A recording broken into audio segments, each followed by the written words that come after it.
Bonjour, ravi de vous retrouver dans Lumière Intérieure. Cette semaine, j'ai la joie d'accueillir un humoriste, comédien, scénariste, youtubeur et également chroniqueur sur France Inter. Il nous avait déjà réjouis il y a quelque temps avec un spectacle sur sa génération, Y. Il revient avec un spectacle sur l'IA après l'Y. Pas seulement, ça s'appelle Entropie. Il va nous en dire plus tout de suite. Je reçois Karim Duval qui est avec nous dans Lumière Intérieure. Bonjour Karim. Bonjour Marie. Comment allez-vous?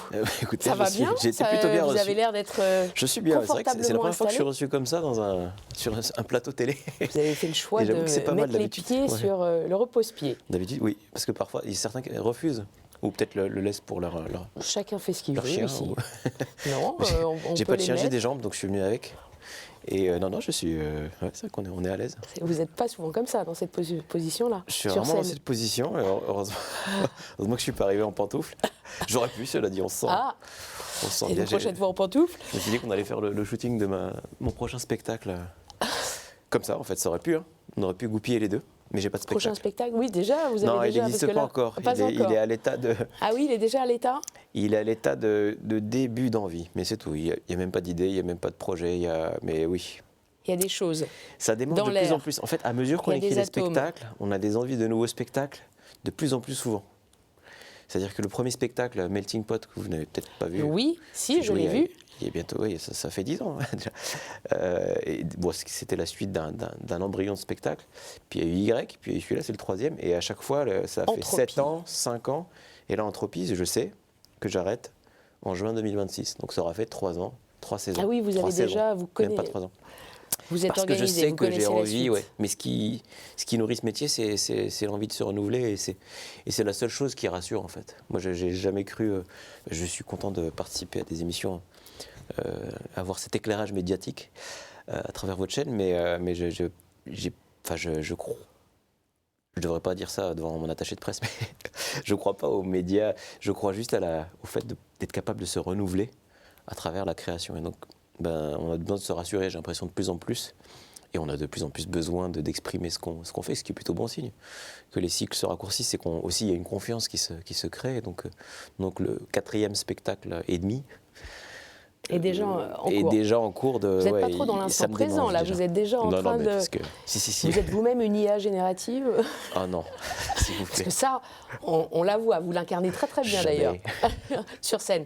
Alors, entropie, Karim nous l'explique d'ailleurs sur scène, c'est un mot un peu de scientifique que vous êtes, on va en parler. C'est un mot de scientifique de Rappelez-nous un petit peu formation la que je suis. définition que vous nous donnez également sur scène. Je vulgarise beaucoup. Créer de l'entropie, c'est dissiper de l'énergie sous forme de chaleur.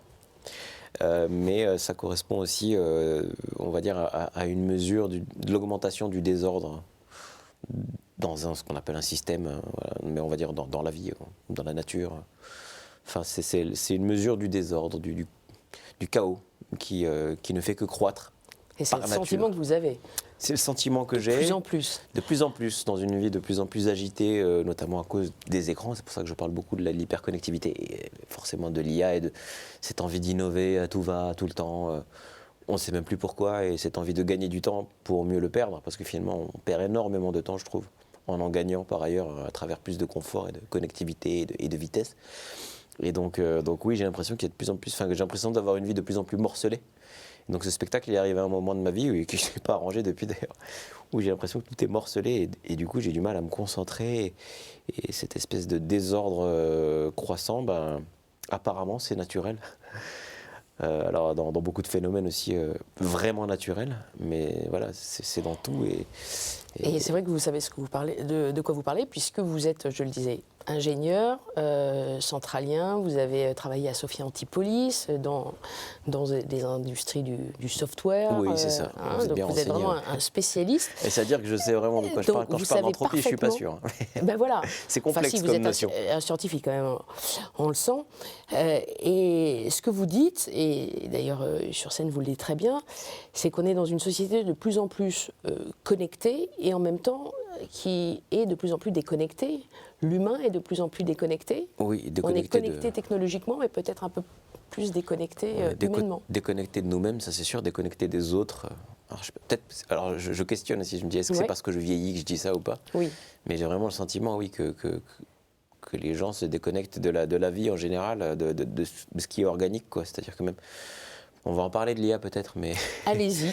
mais ces IA génératives, je trouve que, alors Vous on voulez va pas nous toujours vous faire dire oui, mais la ça fait petite, gagner du temps. Ça- un petit gimmick de votre spectacle quand vous faites l'IA? Ah oui, bah, elle dit, elle apprend, et une IA Entre c'est le bête au chat et départ. le chien. Bah oui, je mime cette IA qui C'est regarde des photos de excellent. Il chiens faut ou de vraiment chats voir ça, ou c'est très d'autres fin. choses, et qui apprend justement, qui doit dire chien au chat, et qui, Voilà. à mesure qu'elle apprend, elle se trompe de moins en moins, mais au début, elle ne sait pas, et donc elle répond au hasard. Elle voit une photo de chat, et elle dit chien, et on lui dit non, c'est un chat, et elle dit ah d'accord. Et elle est bête. Et les bêtes et une IA, c'est bête, et il ne faut jamais l'oublier, c'est sans intention, sans conscience. Ça s'appelle pourtant Et donc intelligence artificielle. ça se prétend même pas. Hein. C'est nous qui lui attribuons ce terme, et encore, je ne suis même pas sûr, c'est de la traduction depuis l'anglais. Parce qu'intelligence en anglais, c'est plutôt renseignement. Et donc, ça se réfère peut-être à la base de données sur laquelle on se base pour prendre des décisions. Donc, on appelle ça, nous, intelligence par. Et on lui octroie un ministère, un secrétariat d'État même. Mais pourquoi je disais ça? Oui, parce que l'IA, pour parler de l'IA, par exemple, on vous avance toujours l'argument de oui, mais ça va nous faire gagner du temps, ça ne supprimera pas des jobs, ça les transformera. Oui, ça les transforme, mais il y a un moment où, jusqu'où on va aller, il y a un moment où on va forcément se déconnecter de la substance même du travail, quoi. Déjà que parfois même certains jobs faits par les humains est complètement décorrélé de sa finalité. Je sais pas, moi je parle de l'informatique, il y avait des gens, et moi j'étais sur quelque chose de relativement concret, et encore, il y en avait vraiment qui étaient sur des trucs, mais qui n'avaient aucun lien avec ce que les gens allaient voir, ne serait-ce que dans le logiciel auquel ils se branchaient. Alors, si on parle de l'industrie que ça servait, c'était complètement décorrélé, quoi. Donc ce lien-là, il est déjà avoué à se perdre. Alors, avec l'IA, si même le travail de codeur n'est même plus fait par quelqu'un, où il y a quand même une intention de faire des actions à une machine, mais l'action, elle est quand même envisagée humainement. Mais si même ça est codé par une machine, ça vous inquiète? Ça, oui, ça m'inquiète, parce que on parle en effet de... Parce que là, on en rit beaucoup avec vous sur scène, on mais s'inquiète il y a une profonde inquiétude il y a une inquiétude sur ce qu'on appelle l'alignement entre ce qu'on veut faire à l'IA et ce qu'elle comprend. Comment sa manière d'interpréter notre ordre, déjà. Et il y a une inquiétude quant au fait qu'elle n'interprète pas, parce qu'une IA, ça agit au nom d'un objectif quantifiable qu'on lui donne. C'est-à-dire que c'est vrai, pas vrai, elle maximise un coût, elle minimise elle maximise un bénéfice ou minimise un coût, et elle n'agit qu'à l'aune de ça, quoi. Et rien d'autre. Alors qu'on peut vouloir lui faire quelque chose au mieux, mais elle réfléchit qu'en fonction de ce critère quantifié.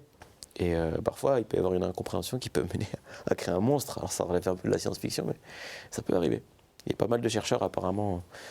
Je vous suggère une vidéo qui tourne en ce moment qui s'appelle l'usine à trombone, que j'ai vue récemment, qui est assez effrayante sur ça, sur un jeu tout bête où on clique pour fabriquer des trombones, et puis petit à petit ça se complexifie, et on fabrique de plus en plus de trombones, et en fait petit à petit le truc se transforme en IA dont on perd complètement le contrôle. On ne sait même plus ce qu'on fait, parce qu'au final on n'est plus à fabriquer des trombones, mais à gérer des actions, ou un portefeuille d'actions pour financer la fabrication de trombones vaguement de loin. Et à la fin, l'hydre, le monstre, fait sa vie, on ne contrôle plus rien, et après, à la fin, elle bouffe le monde. On entre dans une dystopie, peut-être. Ouais, c'est un peu dystopique, mais bon, sans parler de ça, moi, je trouve ça triste, en fait, sans parler de peur. Et peut-être que ça vous questionne aussi. C'est-à-dire qu'il y a un moment où le critère, c'est pas juste gagner du temps pour être plus rentable, et c'est quand même l'argument qu'avancent beaucoup de gens dits scientifiques. Moi, je trouve que c'est pas de la science. L'IA, c'est de la cuisine. C'est de la cuisine mentale pour essayer de feinter un truc pour qu'il apprenne à agir un peu selon nos désirs, et ça nous échappe de toute façon petit à petit. Et au-delà, il y a des questionnements quand même plus éthiques et spirituels, effectivement, sur l'avenir de l'humanité, avec ce développement des intelligences artificielles. On voit ce qui se passe à l'étranger. Il y a un patron d'une grande société de tech qui devient ministre, qui avait proposé un moratoire d'ailleurs. Je parle d'Elon Musk, en l'occurrence, je l'ai reconnu. Il y a évidemment beaucoup de questionnements sur le développement de cette technologie redoutable. Bien sûr, sur ce qu'on veut de l'humanité, c'est même pas ce qu'on veut. C'est-à-dire que j'ai pas à m'inclure dans ça. Je dis on, mais alors je m'inclus dans le sens où libre à moi de me révolter contre ça, mais c'est très difficile.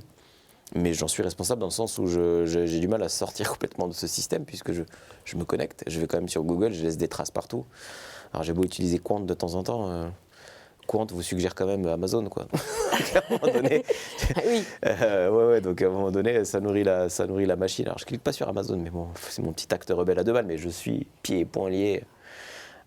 Je suis dans le système. Donc, mais à part ça, je ne cautionne pas ces choses-là. Donc non, c'est pas ce que je veux pour l'humanité. Donc, mais pourtant, j'ai l'impression un petit noyau de décideurs comme ça qui mine de rien mène l'humanité à sa perte sans qu'on l'accepte, et qui crée par contre une espèce d'état de sidération qui fait qu'on se sent responsable.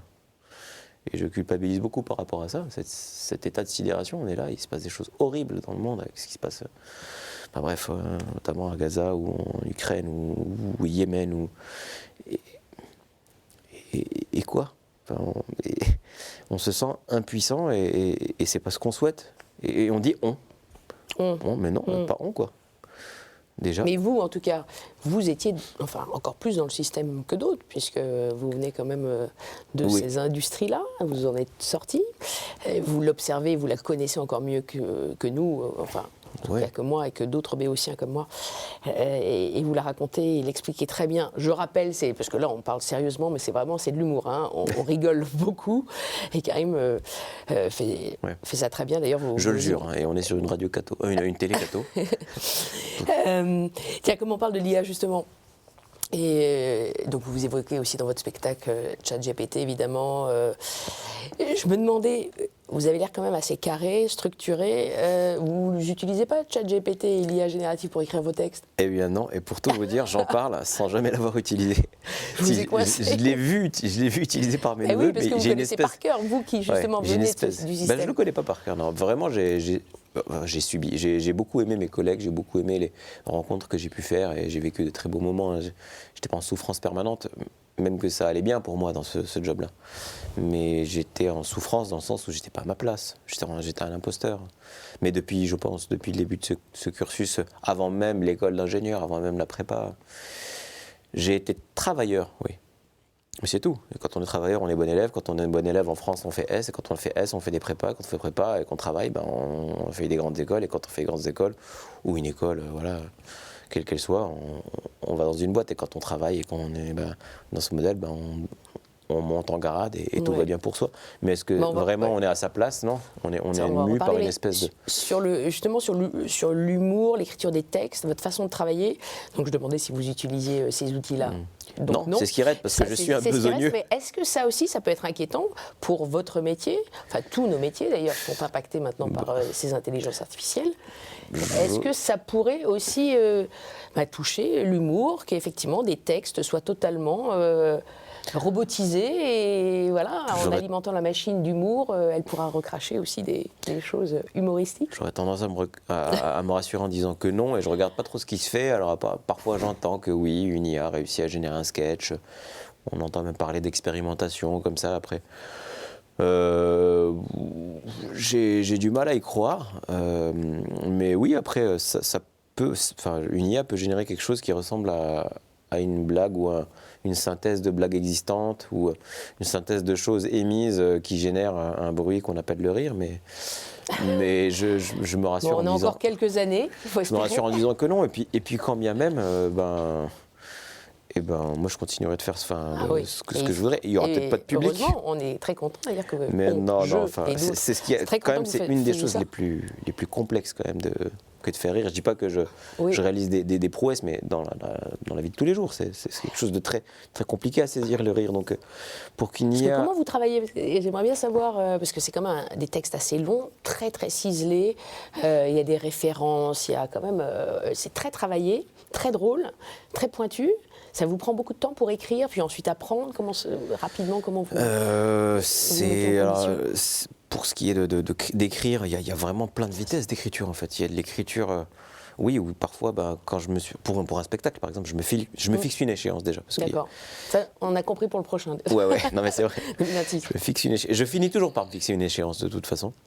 Pour les spectacles, même si au début, le premier, on ne sait pas que ça va devenir un spectacle. On écrit des sketchs comme ça. Moi, j'étais ingénieur à côté, donc c'est vraiment surtout pas pour devenir humoriste. Et puis, c'est devenu un spectacle en se prenant en jeu. Le deuxième, j'ai dit oui, il y aura une première et ce sera tel jour. J'étais allé voir le complexe du rire en leur disant, voilà, fixe-moi telle date, le 16 janvier 2018, je fais la première de Y, et c'est comme ça, j'avais un truc à écrire. J'ai une échéance, donc forcément, il y a des plages de travail, mais parfois ça ne mène à rien. Et c'est dans les phases de digestion ou des phases complètement anodines où je fais autre chose, souvent quand je cuisine. Ah ouais. Ou quand je marche. Ouais, qu'il se passe un truc et qu'on trouve des choses en lien ou pas avec ce qu'on avait prévu de faire. Mais je pense qu'au moment où on écrit un spectacle, il y a quand même une espèce de quelque chose qui nous ronge, qui nous travaille, qui justifie ou qui explique en tout cas l'état dans lequel on se trouve au moment où on écrit le spectacle, et dont il faut savoir se saisir, et donc il faut savoir s'écouter, quoi. Là typiquement, voilà, c'était l'agitation, le désordre dont je ne suis pas vraiment sorti encore. Moi je trouve que je me suis vachement dispersé, j'ai beaucoup perdu en concentration par exemple par rapport à l'écriture du spectacle précédent. Donc il y a de énergie. Ça. Ouais. Il y a des bribes aussi, des fulgurances qu'on a à tout moment de la journée. Donc vous notez, puis ensuite vous ordonnez. Il y a des moments où on n'écrit pas des choses drôles, on se documente froidement sur certains sujets. Et puis après, on laisse réagir. Et notre rôle, c'est de faire résonner ces choses-là de manière concise, efficace, à travers un effet qui est celui du rire. Mais ça peut être comme ça peut être des idées qu'on a eues aussi il y a 10 ans. Et qui ne marchaient pas, parce qu'on ne savait pas les mettre en valeur, ou parce qu'elles n'avaient pas de résonance auprès des gens, c'est trop en avance, c'est ça par rapport à l'époque. Oui. J'ai une blague, je me rappelle dans mon spectacle d'avant, où je parlais justement des avions en papier, où je disais que moi j'avais rien d'un ingénieur, parce que moi quand je souffle pour faire voler un avion en papier, je souffle dessus. Oui. Et ça n'a rien de scientifique, et je me rappelle qu'à mes tout débuts, j'avais essayé de faire passer cette idée qui était marrante. C'est devenu une vanne de mon spectacle, mais Y, donc quasiment 10 ans après ou 8 ans après. Ouais. Parce que je savais pas le mettre en avant. Et j'aime bien dire, en ce moment c'est mon petit truc, j'aime bien dire il faut boire du thé quand on écrit, pas parce que ça a des vertus, mais parce que ça fait faire pipi. Et que c'est au moment où on se lève que l'idée vient souvent. Moi c'est souvent je bloque, et quand je me lève, et je fais ah oui, ça, en tout cas, j'ai toujours une idée intéressante quand je me lève. Quand je me lève pour aller faire pipi. Donc je bois beaucoup de thé. Et sur scène, il y a une verveine. C'est pas du thé. Il y a une verveine, oui. Ça permet de faire des trouvailles après le spectacle. C'est pour ça que je ne fais pas de rappel. Et je pars vite parce que... C'est la deuxième... Une tisane. Ouais, personnalité sur scène, en fait. C'est ça, parce qu'elle illustre justement cette déperdition d'énergie. Entropie aux têtes des Mathurin. Je vous propose de passer à la deuxième partie. C'est celle où je m'éclipse, ça passe vite, mais il faut y aller. Je vous propose 4 mots et vous nous les éclairez. Oula, ok, voilà. C'est parti. Les dissiper. Comme vous voulez, mettez de l'énergie dedans. À tout de suite. 4 mots, très bien.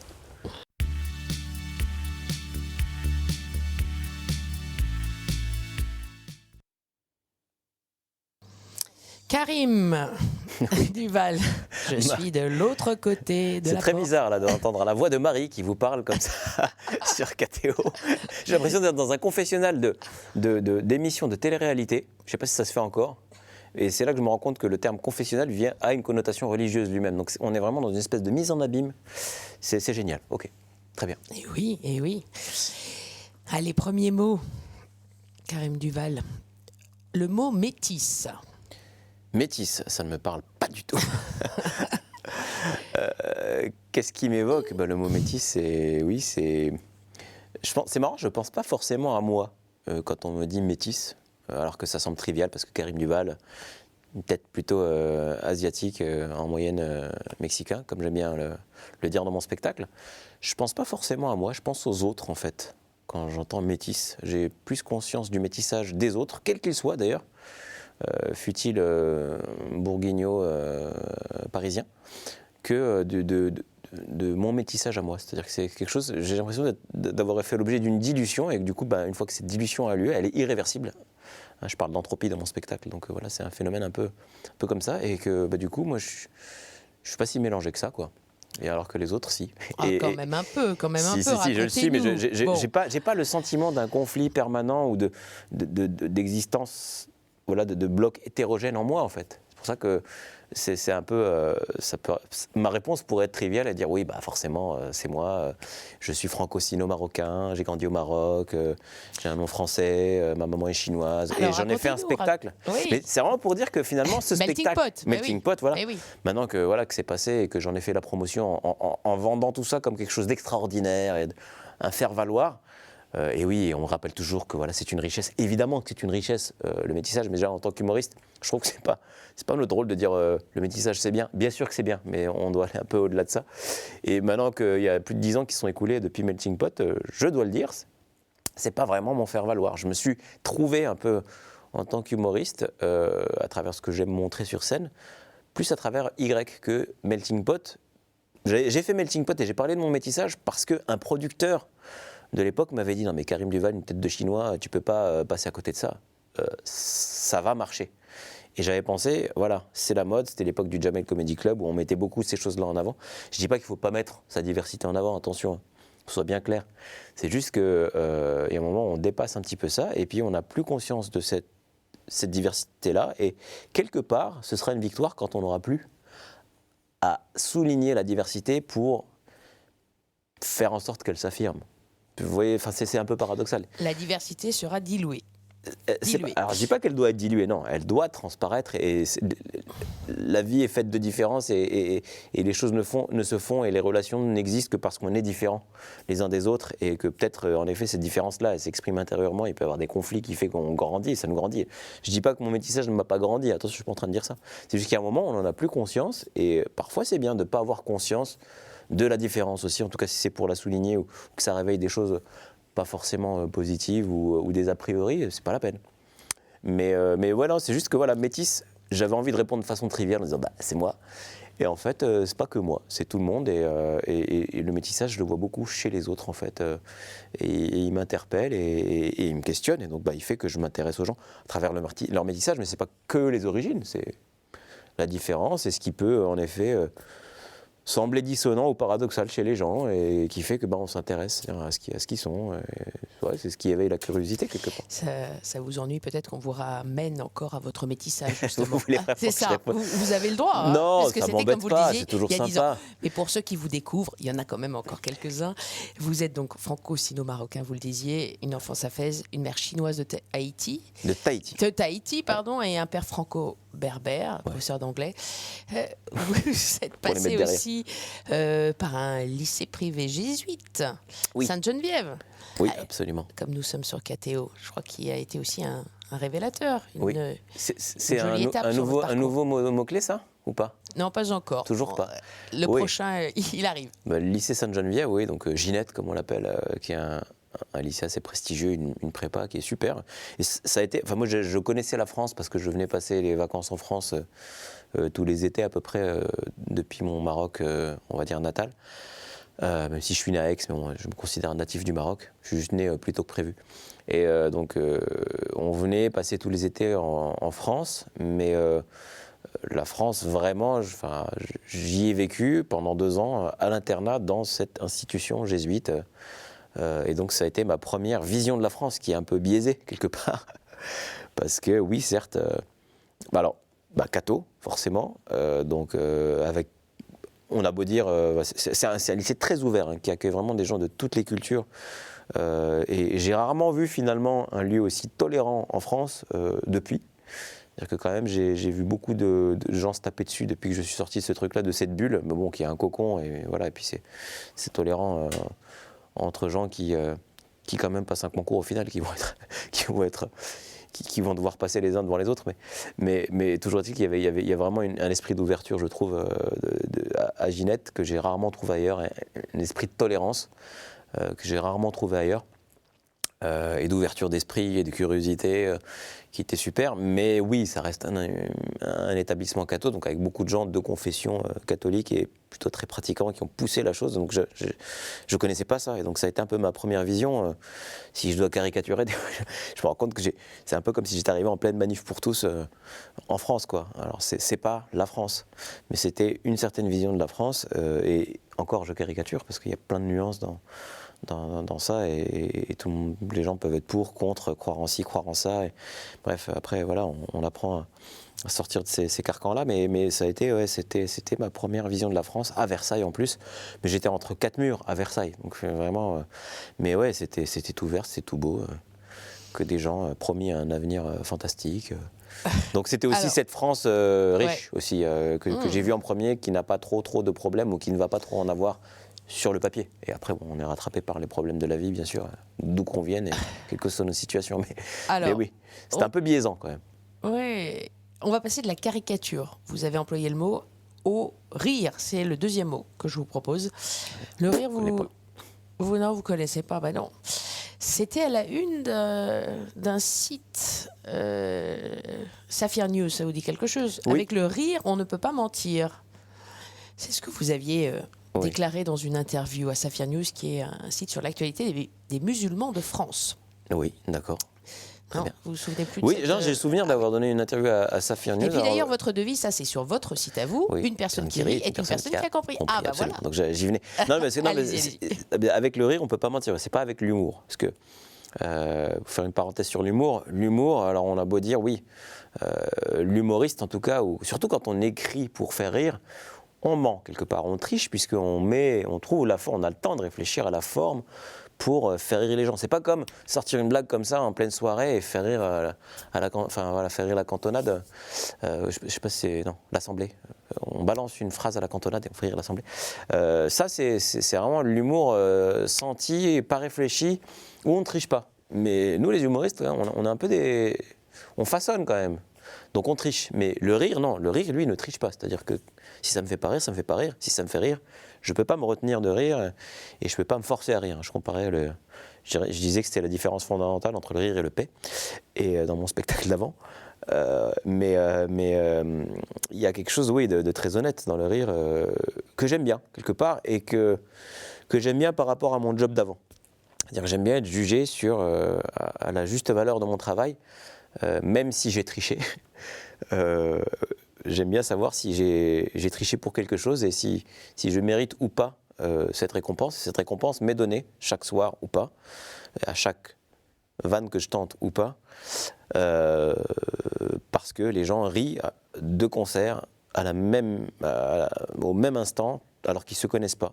Et je trouve ça beau parce que c'est une évaluation et puis une reconnaissance immédiate de mon travail, ou non d'ailleurs, mais c'est un jugement sans concession. Alors que quand on travaille dans un bureau, par exemple, ou d'autres jobs, il va y avoir un délai d'appréciation. La personne en face va être un peu, elle aussi, dans la posture de l'humoriste, c'est-à-dire qu'elle va faire des réunions peut-être, ou des réunions avec elle-même pour se dire, tiens, qu'est-ce que je vais dire à la personne pour mettre les formes et soit la brosser dans le sens du poil, soit l'aménager pour pas trop la vexer, en fonction de mon intérêt à moi. Et c'est rare d'avoir des retours sincères, immédiats d'un travail. Et donc c'est vraiment ce que j'ai apprécié, même si je dis pas que mes collègues d'avant étaient des faux culs, mais moi-même, il y avait un temps quand même de digestion du travail de l'autre pour lui faire un retour. Ce qui vous intéresse, c'est l'immédiateté de la gratification avec le rire. Notamment, oui. En tout cas, oui, si on parle du rire lui-même et de l'effet recherché, oui, je dois avouer que ça fait beaucoup partie de la satisfaction qu'on éprouve et en retour du travail qu'on a fourni. C'est pour ça que je crois que j'aurais du mal à avoir des co-auteurs. C'est-à-dire que j'aime beaucoup, il y a peut-être de l'orgueil aussi, ou une espèce de fierté à se voir rétribuer, voir son travail rétribué, et mon travail rétribué, de me dire tiens, cette idée-là, j'ai eu cette fulgurance, je l'ai écrite et voilà, ça me flatte que les gens rigolent tout le temps, au même moment. C'est-à-dire que c'est une sorte de vérité, quoi. C'est drôle, quoi. Alors, je prétends jamais être drôle, je prétends jamais que je suis tout le temps drôle ou que mon spectacle est drôle, mais à force d'entendre des gens rire tout le temps à la même blague fort chaque soir, il y a quelques blagues comme ça dans un spectacle, et les plus forts, plus on est fort, plus il y a ça. Et quand ça a fini par arriver tout le temps, on finit par affirmer sans trop de crainte que ce qu'on dit là, à cet instant-là du spectacle, est drôle. Donc si on affirme que c'est vrai, c'est que c'est une sorte de vérité, quoi. Donc voilà, c'est pour ça que je dis qu'on ment pas avec le rire. Ai-je répondu à la question? Bien. Est-ce que c'est ce qui différencie l'homme de la machine le plus aujourd'hui? Le rire, comme on parlait d'IA? Alors ça je sais pas parce que la machine enfin je parle d'instantanéité, la machine elle est capable d'être plus rapide encore que le cerveau humain qui percute, parfois on comprend un retardement. L'IA va avoir du mal, je pense. C'est là peut-être que l'IA va se faire gauler. On va dire, ah, dis donc, là, tu ri un peu vite à la blague, alors que normalement, il y a un temps de digestion. Donc peut-être que l'IA, après, va se mettre dans la peau du public. Et donc, il y a l'IA qui génère l'humour, il y a l'IA qui génère le rire. Et donc, est-ce qu'une IA est capable d'avoir un rire, et un rire aussi nuancé, un rire gêné, un rire fort, un sourire, un rire faible, un rire à retardement, un rire un peu circonspect. Il y a beaucoup de nuances dans le rire aussi. Et il y a un moment où nous, les humoristes, on est un peu des pervers, on aime bien. Enfin, il y a un moment où quand on a joué le spectacle des dizaines, des centaines de fois, enfin en tout cas, je parle au nom des humoristes, mais en tout cas, je parle de moi, j'aime bien les meilleurs soirs, c'est les soirs où on arrive à jouer avec ces rires-là. C'est-à-dire que c'est pas juste un enchaînement de van rire et gros rire. Bien sûr qu'on veut des gros rires, mais qu'est-ce qu'on aime quand parfois une blague est moyenne ou c'est pas qu'elle est moyenne, mais c'est qu'elle est censée faire rire comme ça, c'est-à-dire de manière un peu gênée, outrée, de manière mignonne. Et on arrive à avoir la justesse dans le rire, en fait, dans le rire qu'on reçoit collectivement en plus. Les variations du rire. Les variations du rire. Il y en a beaucoup. On aime bien provoquer ces nuances et on se sent un peu chef d'orchestre. Et on fait un peu ce qu'on veut. C'est un peu manipulateur. C'est-à-dire qu'on se sent. C'est bien, je fais ce que je veux de mon public. Et parfois, quand on perd le contrôle et qu'on a un public qui rit trop fort, parfois, alors qu'on se trouve nul, que c'est pas si drôle que ça, on se dit mais qu'est-ce que j'ai fait de mal, quoi. Il y a quelque chose qui va pas. Ça arrive parfois. Ou des gens qui ne rient pas alors que d'habitude, c'est drôle. Oui. Je crois que vous faisiez déjà rire à l'école. Mais tout le monde faisait rire, tout le monde a fait rire dans sa vie, heureusement. Hein. D'ailleurs, c'est vrai que toujours, souvent, il y en a qui sont plus trublions que d'autres, quand même. Oui, mais moi, on me sort souvent en interview, vous découvrez l'humour à l'âge de 27 ans. Non, je serais mort sinon. On ne peut pas se passer d'humour. Qui découvre l'humour? Enfin, l'humour, on le découvre depuis bébé. Enfin, les bébés rient déjà et font rire alors inconsciemment. Oui, mais transmettre ce rire, justement. Transmettre ce rire et aller sciemment concevoir des choses drôles pour faire rire de manière répétitive et en donnant rendez-vous aux gens de manière artificielle. On est des intelligences artificielles, au fond. À mesure que je parle, je me rends compte. Mais oui, après, on a des prédispositions à vouloir faire ça. Et ça, oui, je les ai eues assez tôt, mais sans m'en rendre compte, sans vouloir me l'avouer, parce que j'avais ce côté bon élève qui faisait que non, celui qui fait rire en général c'est le pitre, c'est le cancre. Donc c'est pas bien quand on est bon élève ou quand on est entouré de gens, parce que j'étais un peu sérieux et puis à l'école française, alors on riait beaucoup. Il y avait c'est un brassage culturel aussi au Maroc, on rigole énormément au Maroc. Enfin, on rigole partout en fait, c'est complètement débile ce que je dis, mais oui, ici au Maroc. Vos spectacles changent d'ailleurs? L'humour marocain a une réputation d'être. Alors, c'est pas qu'il change. Vous jouez en arabe? Je joue en arabe et j'ai un spectacle dédié. J'ai fini par avoir un spectacle dédié pour le Maroc parce que j'ai adapté mon spectacle français. Nostalgie. Mais avant que ce soit Nostalgie, c'était une adaptation de Melting Pot ou Y au Maroc et je me rendais compte que ce qui faisait rire, c'était les adaptations. Pas parce que le public marocain n'est pas ouvert à d'autres humours. Parce qu'ils rient au spectacle d'humoristes français qui viennent jouer leur spectacle comme ça en faisant de blagues sur le Maroc, mais quand ils savent que vous venez de là-bas et que vous connaissez les codes culturels, ils vous le font sentir en vous disant mec ou meuf, t'as les codes, nous fais pas croire que tu vas faire ton humour de là-bas, fais-nous rire avec ce qui nous unit et notre socle commun parce que tu as le bagage pour et donc j'ai compris ça et donc je me suis dit je vais faire un spectacle 100% pour le Maroc, donc je suis allé jouer là-bas. Il faudrait que j'y retourne, alors là maintenant on est en goûté à la nouveauté d'Entropie, j'ai envie de nouveauté aussi pour notre nostalgie, donc il faut que je prenne le temps de le recycler un petit peu et puis arriver avec de nouvelles choses, mais voilà, c'est une question de sincérité et puis voilà, de culture. Quand on est imprégné d'une culture, là en l'occurrence la culture marocaine, on ne peut pas passer à côté. Donc je fais rire. On revient au premier mot là, métissage. Allez, on passe au troisième. Troisième, le temps file. Un mot que vous aimez, je pense, le mot pudeur. Pudeur, oui. C'est un mot qui me caractérise bien. Je pense que ma manière de répondre à la question sur le métissage le révèle pleinement, puisque vous voyez que j'ai pas voulu rentrer dans le moi je suis comme si, moi je suis de là, et beaucoup rentrer dans ça. J'en ai parlé dans mon premier spectacle sans vraiment en parler, donc, et je parlais de ma pudeur beaucoup dans mon premier spectacle. Oui, c'est une pudeur qui me caractérise.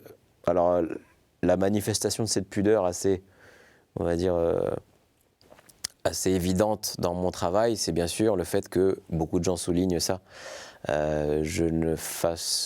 Il n'y ait pas de vulgarité entre guillemets. Alors je dis pas que la vulgarité c'est mal dans l'humour. Hein. Il y a beaucoup d'humoristes qu'on juge vulgaires ou grossiers que je trouve très bons dans cette manière d'être, et parce qu'ils reflètent quelque chose et ils dénoncent cette vulgarité-là.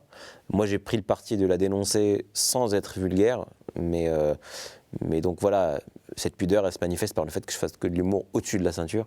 Il y a pas très longtemps, j'ai dû faire une chronique sur France Inter, voilà, où le thème était quand même bien cru. C'était voilà, la soumission sexuelle. Et quand j'ai reçu le truc, j'ai fait non, pas moi. Et après, je me suis dit, mais si, c'est super. Parce qu'en fait, ça crée une contrainte, en fait, que de vouloir faire de l'humour en se servant que de la moitié du corps, que de l'hémisphère nord du corps. Et la contrainte, je trouve, est source d'humour. Et je pense que, d'une manière ou d'une autre, on est contraint. Quand on fait rire, on est contraint par, souvent, justement, ce politiquement correct ou pas. On nous demande de le dépasser, et on le dépasse tous d'une façon ou d'une autre, parce que si on fait rire, il y a une forme de violence qui opère. Donc je pense que, tôt ou tard, on dépasse la limite, mais pas trop, parce que sinon, ça devient juste lourd. Mais un petit peu quand même, parce que sinon, c'est fade.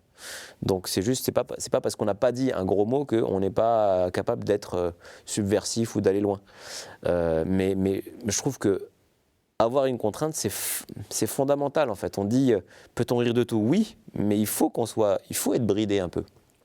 Il y a beaucoup de pays, moi j'ai connu ça, voilà, sans rentrer dans les détails, mais au Maroc, par exemple, cette pudeur-là, elle est omniprésente, parce que c'est un pays musulman où il y a cette pudeur. On ne parle pas de ce qu'on veut publiquement, et puis après il y a un respect du régime en place aussi, qui fait qu'on ne dit pas ce qu'on veut.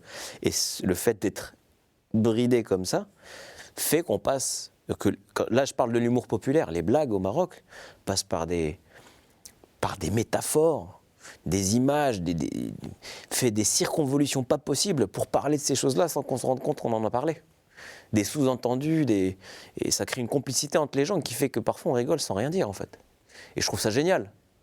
Et je trouve qu'on doit se nourrir de ça. Parfois, je ne veux pas critiquer le boulot de certains humoristes, mais parfois il y a des faiblesses d'écriture, notamment chez ceux qui débutent, parce qu'ils imitent en plus ceux qui ont fait de la grossièreté vraiment quelque chose de noble et de grand et de fort, qui vont aller à la facilité et balancer des gros mots comme ça.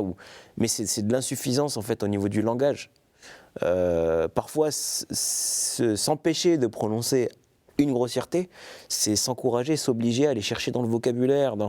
Et quand on va chercher, enrichir son vocabulaire, on fait des trouvailles dingues qui nous emmènent sur des personnages, parce que ça nous emmène dans un registre de langue, pas forcément soutenu, mais ça nous fait faire on est sous contrainte, quoi, comme Charlie Chaplin, ou dans des trucs un peu comme ça, où le gars, il a un pantalon qui tombe tout le temps, et il doit faire avec dans des situations hyper cocasses où il doit être classe, et à chaque fois il fait remonter son pantalon, et c'est une contrainte. Parce qu'on ne peut pas montrer ses fesses dans certaines circonstances, et c'est comme ça. Et ça nous met dans une situation de malaise qui est super, je trouve. Donc oui, à la pudeur, en tout cas moi ça me va bien. Cette pudeur-là, ou une forme moins évidente, comme celle de, par exemple, pas vouloir vous parler de métissage, et donc de beauté en touche, ou en tout cas vous disant qu'il est partout. Et c'est pas que beauté en touche, vraiment je le pensais, j'avais pas envie de revenir sur ça, mais il n'était pas si trivial que ça, le mot métisse pour moi. En tout cas, la notion de contrainte, on l'entend souvent sur ce plateau. Hervé Le Tellier, prix Goncourt 2020 avec l'Anomalie, nous avait parlé de ça. Il lui fallait des contraintes pour écrire. Bien sûr. En impro aussi, on nous donne souvent une contrainte. Allez, on passe des contraintes au sacré, quatrième et dernier mot. Sacré, ouais. Il y a peut-être des contraintes aussi dans le sacré. Une contrainte, oui. Une contrainte... c'est un terme très compliqué, alors, qui a imprégné mon éducation, qui peut exprimer parfois en effet la pudeur. Oui, j'ai grandi, j'ai reçu une éducation musulmane. Après, je ne m'étends pas là-dessus, parce que j'aime pas mettre en avant les confessions, qu'elles soient ou non pratiquées, parce que j'estime que ça relève vraiment du personnel. Mais oui, en tout cas, j'ai grandi, on va dire, dans une culture religieuse, et un pays où le sacré est présent aussi à travers le représentant du sacré sur Terre, à savoir un royaume, un vrai, quoi. Et donc oui, la notion de sacré était omniprésente. Moi, le sacré, en tout cas, tel qu'il m'a habité, hanté dans l'éducation, m'a donné une forme d'humilité, en fait. Je pense que j'associe beaucoup le sacré et la religion aussi, ou en tout cas toute pratique spirituelle. Si vous me dites qu'est-ce que ça vous évoque, je vous dis l'humilité, en fait, en creux. Parce que c'est... il y a une espèce de grandeur, voilà, qui après, même si qu'on croit ou qu'on ne croit pas, quand on a été imbibé de ça, ça ne veut pas dire qu'on n'ouvre pas sa bouche pour dire ce qu'on pense, mais une forme d'humilité. Et donc moi, ça participe de ma vision, et que je révèle d'ailleurs dans le spectacle, dans Entropie, de l'innovation, de cette espèce d'arrogance de l'être humain, de vouloir toujours imiter la nature, la dépasser, toujours montrer qu'on est plus fort. Alors parfois, oui, pour combattre certaines maladies, et bien sûr que c'est bien, mais pour certaines choses comme l'IA, je trouve que voilà, il y a une espèce d'arrogance envers peut-être quelque chose de sacré, ou envers je sais pas trop quoi, en fait. Il y en a qui veulent se prouver quelque chose, et qu'une posture d'humilité ferait du bien un petit peu à l'être humain aujourd'hui. Alors s'il faut créer du sacré pour ça, pourquoi pas. Et pour reprendre quelqu'un qui, je pense, ne croit pas du tout à ces choses-là, mais que je trouve génial, et je reprends ses dires, hein, c'est Guillaume Meurice, qui dit que le rôle de l'humour, c'est de désacraliser. Donc il y a aussi, et je le rejoins pleinement là-dessus, sans pour autant garder cette posture humble. Mais lui, quand il dit faut désacraliser, oui, il dit que voilà, c'est vrai qu'un politique, on lui enlève sa cravate, son étiquette de ministre. Ben, il est juste pilier de PMU, en fait, et il a pas plus de crédit, et il dit n'importe quoi, et en fait on désacralise tout, quoi. On lui enlève son diplôme à l'ENA ou quoi, il est rien, en fait.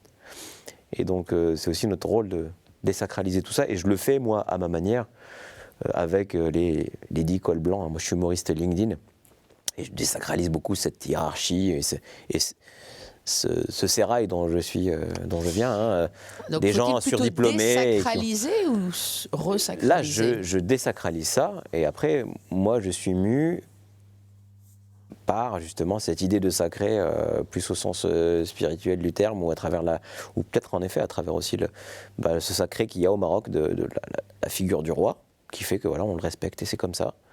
Et peut-être que voilà, en étant imbibé de ça quand on est enfant, hein, parce que tout à l'heure en arrivant dans les studios de KTO, on me disait oui, ici on suit la vie du pape. Il y en a que ça ferait hurler de rire, en fait, de suivre la vie du pape tous les jours.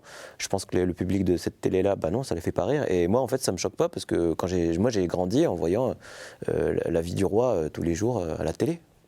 Et donc je dis pas, je juge pas, mais on est imprégné de ça, donc il y a une notion de sacré qui est imprégnée chez nous, mais qui forme, je ne dis pas que c'est une bonne chose, mais qui forge une forme d'humilité. Et dans humour, humilité, humus, il y a quelque chose de commun. Et c'est quand même une posture qu'il est bon d'avoir quand on fait de l'humour. Et je trouve que c'est une posture qui est bonne à avoir aujourd'hui quand on se prend dans la tronche un peu le résultat d'un peu trop d'arrogance parfois, par rapport à appelez-le la nature, par rapport à une figure abstraite. Le représentant. Que parfois certains ont besoin de vénérer, ou à laquelle ils ont besoin de se soumettre.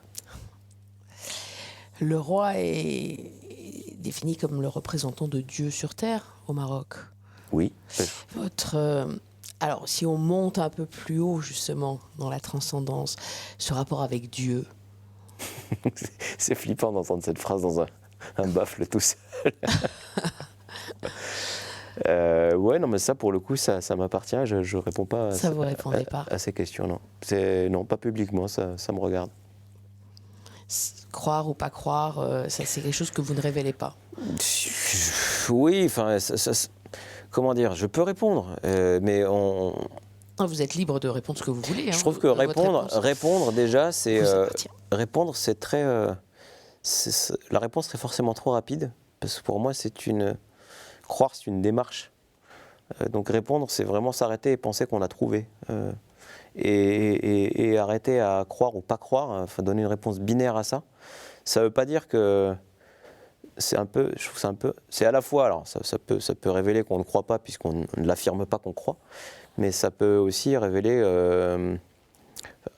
qu'on croit trop vite, ça peut révéler un manque de sens du doute et de, je sais pas, je trouve ça un peu facile de dire oui je crois pas, et en vertu de croire je suis croyant.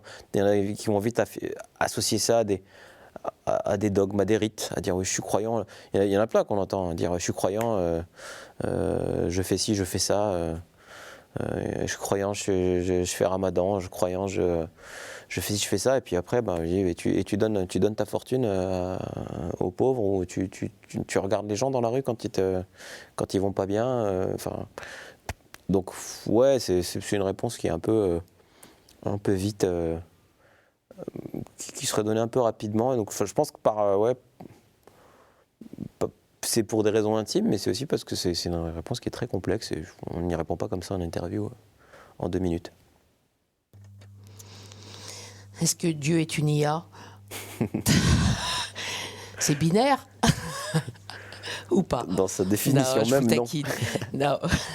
Sinon, ça veut dire qu'il serait l'œuvre de l'homme. Ça lui enlèverait un peu de sa grandeur, quand même. Légèrement. Tout cela n'est qu'entropie ou Qu'est-ce que cela? Dystopie? Ah là là, Karim Duval.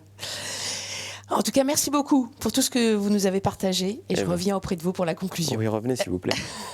Allez, à tout de suite.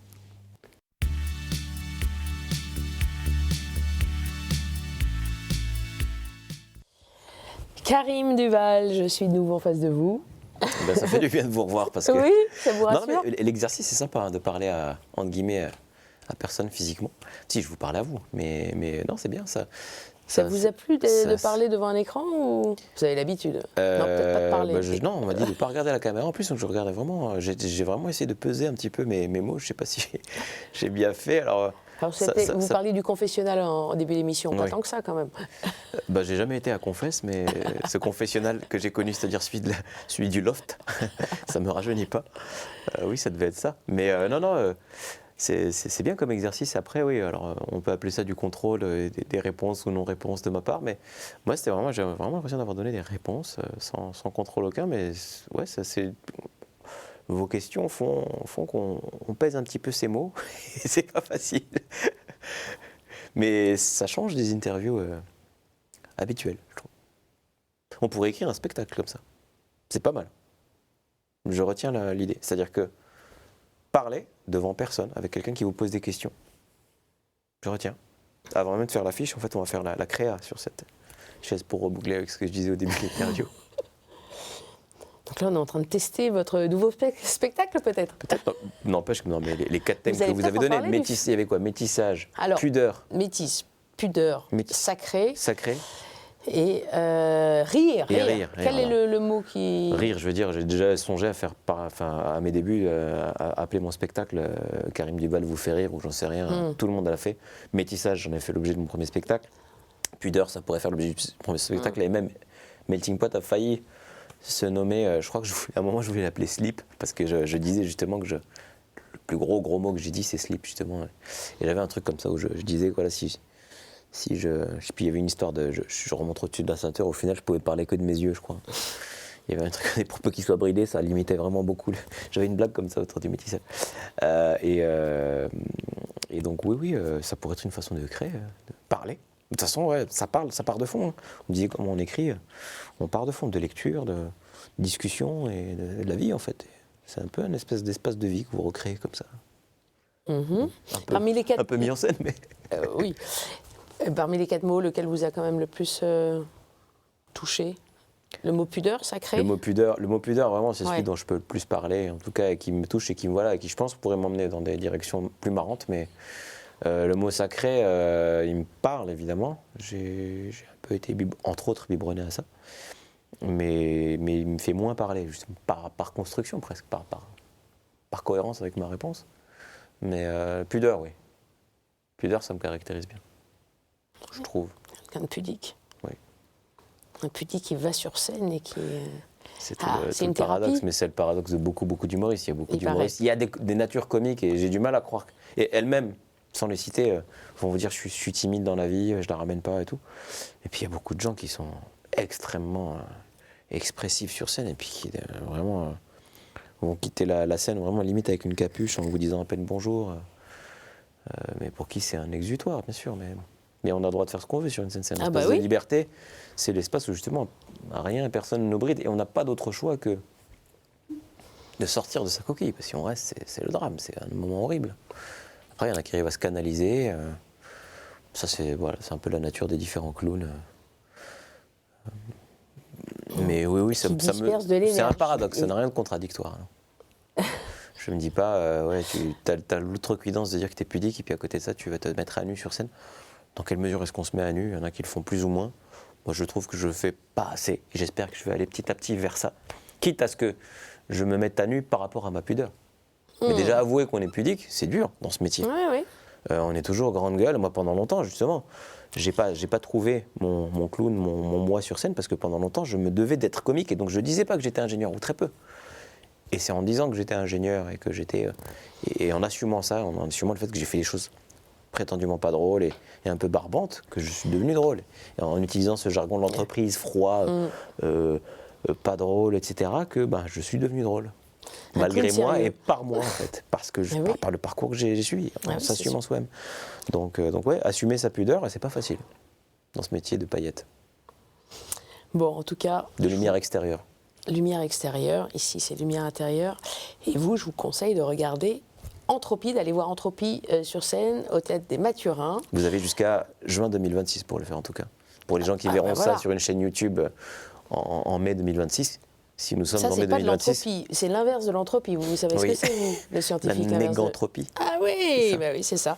Donc c'est l'évolution d'un système qui présente un degré croissant d'organisation. Et c'est le cas, Karim Duval, puisqu'il a déjà la date de fin de spectacle. Donc on est dans une... J'espère que ça n'existera pas. Parce que l'inverse, quelqu'un qui me faisait remarquer que l'inverse de l'entropie qui augmente, c'est le retour à l'ordre absolu. Et ça, c'est le genre de choses qui font peur. Ça fait un peu sans peur les donner quand même. de nom. Bon, allez. Merci beaucoup en tout cas de ce partage. De votre spectacle qui est jubilatoire, vraiment allez le voir. Et puis, je vous propose de revoir l'émission, si vous en avez envie, sur ktotv.com. On se revoit la semaine prochaine. À bientôt, Karim Duval. À bientôt, Marie, merci. Entropie.